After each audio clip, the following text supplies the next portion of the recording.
Hello everybody, in today's video I'm going to show you how to remove your TikTok profile picture. If you want to remove your TikTok profile picture and you can add a new profile picture, you can simply replace it with a different photo, and if you like, in this guide I'll show you how. So to get started, you need to open your TikTok app, and after that you need to select your profile icon in the bottom right corner of the screen. So over here in the top there's a profile icon.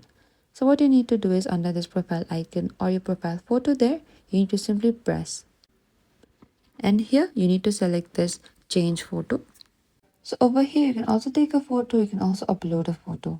So after that, once you get in the access of your gallery, you can select any of the photo that you want to replace off and simply tap on the photo.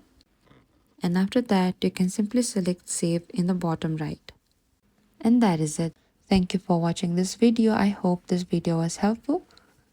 If you have any queries or confusion, please comment down below and we will reach out to you very soon.